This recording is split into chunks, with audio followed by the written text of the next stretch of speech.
ಎರಡು ಬಾರಿ ಬಹಳ ಅಂತರದಿಂದ ಗೆದ್ದು ಮೂರನೇ ಬಾರಿ ಟಿಕೆಟ್ ಅನ್ನ ಪಡೆದುಕೊಳ್ಳುವಲ್ಲಿ ವಿಫಲರಾದ ಪ್ರತಾಪ್ ಸಿಂಹ ಅವರ ನಡೆ ಏನಾಗಿರುತ್ತೆ ಮೈಸೂರು ಕೊಡಗು ಭಾಗದಲ್ಲಿ ಅನ್ನುವಂತಹ ಕುತೂಹಲ ಕ್ಷಣ ಕಳೆದಂತೂ ಇತ್ತು. ಆದ್ರೆ ಪ್ರತಾಪ್ ಸಿಂಹ ಅವರು ಈಗಾಗಲೇ ಮೈಸೂರು ಕೊಡಗು ಭಾಗದ ಬಿಜೆಪಿ ಅಭ್ಯರ್ಥಿಯಾಗಿರೋ ರಾಜವಂಶಸ್ಥ ಯದುವೀರ್ ಅವರ ಪರವಾಗಿ ಪ್ರಚಾರದ ಕಣಕ್ಕೆ ಧುಮುಕಿದ್ದಾರೆ.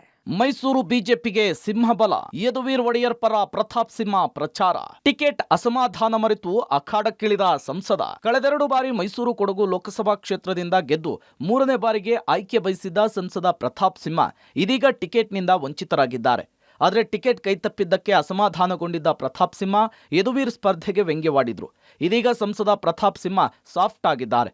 ಪಕ್ಷದ ಅಭ್ಯರ್ಥಿ ಯದುವೀರ್ ಒಡೆಯರ್ ಪರ ಪ್ರಚಾರದ ಅಖಾಡಕ್ಕೆ ಧುಮುಕ್ತಾ ಇದ್ದಾರೆ. ಇವತ್ತಿನಿಂದ ಬಿಜೆಪಿ ಅಭ್ಯರ್ಥಿಯ ಪರ ಪ್ರತಾಪ್ ಸಿಂಹ ಪ್ರಚಾರವನ್ನ ಮಾಡ್ತಾ ಇದ್ದಾರೆ. ಪ್ರತಾಪ್ ಸಿಂಹ ಹಾಗೂ ಬಿಜೆಪಿ ಅಭ್ಯರ್ಥಿ ಯದುವೀರ್ ಮುಖಾಮುಖಿಗೆ ವೇದಿಕೆ ಸಿದ್ಧವಾಗಿದೆ. ಇನ್ನು ಸಂಸದ ಪ್ರತಾಪ್ ಸಿಂಹ ಹಾಗೂ ಮೈಸೂರು ಕೊಡಗು ಕ್ಷೇತ್ರದ ಅಭ್ಯರ್ಥಿ ಯದುವೀರ್ ಸಂವಾದದಲ್ಲಿ ಭಾಗಿಯಾಗ್ತಾ ಇದ್ದಾರೆ. ಮೈಸೂರಿನ ನಗರ ಬಿಜೆಪಿ ಘಟಕದಿಂದ ಆಯೋಜನೆಗೊಂಡಿರುವಂತಹ ಸಂವಾದ ಕಾರ್ಯಕ್ರಮದಲ್ಲಿ ಇಬ್ಬರು ಮುಖಾಮುಖಿಯಾಗ್ತಿದ್ದಾರೆ.